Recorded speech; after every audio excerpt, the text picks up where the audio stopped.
Welcome to the Talking Apron podcast, where health, habits, and hope mingle together. I'm your host, Ann Bernardin, and today we're diving into a deep conversation about celebrations.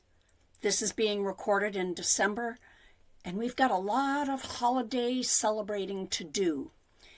And it's not just about how we eat, but how we truly connect and honor these moments in life that we have with our loved ones. And as you listen, I want you to imagine one small change that you can make this holiday season that could impact you and your family's health for years to come. When we think about celebrations, food often takes center stage. Birthdays mean cakes. The tradition of making and serving a cake to the birthday person. I know this firsthand because I had a birthday recently. And to my family, that celebration honoring me, Grammy, wasn't complete without a cake. Until my grandchildren, with the help of their mom, made me some cupcakes to celebrate. And that tradition is okay if it's a tradition that you purposefully choose, not one that you just culturally accept just because everybody else does means you have to. No, you do not. And as someone who lives with diabetes, I don't often eat sweets or cake, and I try to limit my wheat flour intake due to my blood sugar. And yes, these cupcakes were special for Grammy. One, because they were made with love, and two, because my daughter took the time to look for a low sugar variety. And thanks to my daughter's efforts to make something I could enjoy and not just one bite of, I got to enjoy my birthday celebration with my grandchildren, with my family. And you know, celebrations often involve food. Holidays can sometimes translate into elaborate feast. So go ahead and go grab your cuppa. Come on back. We're going to be in this discussion how we can make subtle, small changes that could impact us in the future and beyond. As I said, holidays translate sometimes into feasts. Now, each family has their own culture, and sometimes they revolve around specific dishes that are passed down through the generations. But what if we had a chance to alter that narrative, to look again at our traditions and rituals and decide to make subtle changes? And what do I mean?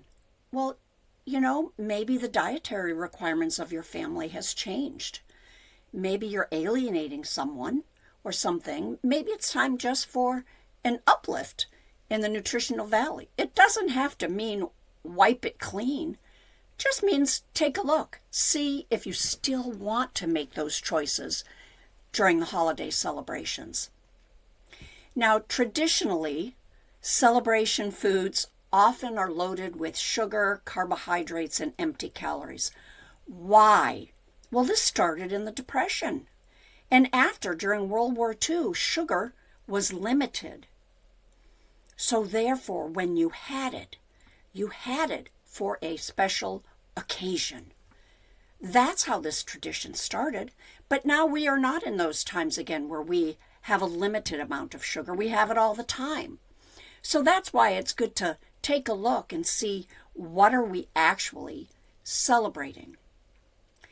So all our laden desserts, they're designed to give us that momentary pleasure, that little buzz in our brain that lights us up, that gives us some endorphins. But then in an hour or so, it leaves us physically and emotionally drained. Think about Thanksgiving. turkey, wedding cakes, New Year's champagne. These aren't just meals, they're cultural scripts we've internalized that we must have. But do we really need them? Do they fit with your family, with your culture, with your relationships, with your friends? And if it doesn't, well, don't stick to the norm. Create your own narrative. Food is never about nutrition. It's memory. It's connection. It's storytelling. When we gather around a table, we're performing rituals that transcend more than the sustenance. You know, your grandmother's recipe isn't just about ingredients. It's about love. It's about history. It's about belonging. So the year my mom, who was about 86, 87 at the time, it's Thanksgiving. And we drove to my sister's house, and there was that banana cream pie. And the recipe was my great aunt's. But that tradition of that whole food from scratch banana cream pie was now being made by my niece. And my mom loved that pie. And now we have stories to tell about that day, because she snuck off to the dessert table when no one was looking and took a quarter of the pie and ate it herself before the turkey was served. And we all laughed and thought that was funny. And she didn't apologize one bit. She said it was there and I wanted some, and she had some. But now, since my mom has passed, around the holiday table, we can say, remember when Mom ate that pie and so enjoyed it, and that pie is still being made. You know, it's a memory. It's a memory. It's a happy one. It's a funny one. But here's a critical question for you. Are the traditions that you're using serving your well-being, my well-being? Or is it just an unconscious pattern that's disconnected from my health and from my health goals? It's just something to ponder and take a look at. Remember, I said at the beginning of this podcast, just think about one thing, one small change you could alter. Well, what I mean by that is our attachment to the food tradition. Is that not doing our well-being? Is it killing us? That's a little dramatic. But is it contributing to a negative pattern for our health? You know? Or are we making that traditional dessert the authentic Whole Foods way, but our ingredients aren't as nutritious as they used to be because it's about our food supply? I don't know. That's a conversation for another time, another podcast. And are there ways that we can honor some of these food traditions and be a little healthier? That's some of the questions that we want to think about. So let's challenge ourselves. Can we create celebrations that nourish both our souls, our families, and our bodies? And the resounding answer is yes. So I know a tradition we share, my siblings and I, my 7 siblings and I. It's the after Thanksgiving meal walk. Now, generally we eat midday purposefully so we can go for a leisurely walk after the turkey, after some of the food has been put away, but before dessert time. And that walk just isn't about waking up, and generally it happens in New England because it will be a cold fall day, brisk in the air. So it's not about just waking up, that tryptophan. It's about catching up. Catching up with small conversations with family members that don't live nearby. It's about going for a walk and changing up who you're talking to and listening to stories, being with family. That's not about you're preparing the mashed potatoes or you're setting the table. No, it's about walking and enjoying the outside and being with those you love. It's a tradition. It's a health choice that we made. For walking is so good for you. And for me, it's great for my blood sugar levels. Any activity centered around gatherings, whether it's a group hike, a dance lesson, some community sports, even like a turkey trot or a run, family football, they're all great experiences that are healthy for us. Do you include them in your holiday traditions? And around the table when we eat, it's the conversations that lead to maybe a little bit more mindful eating.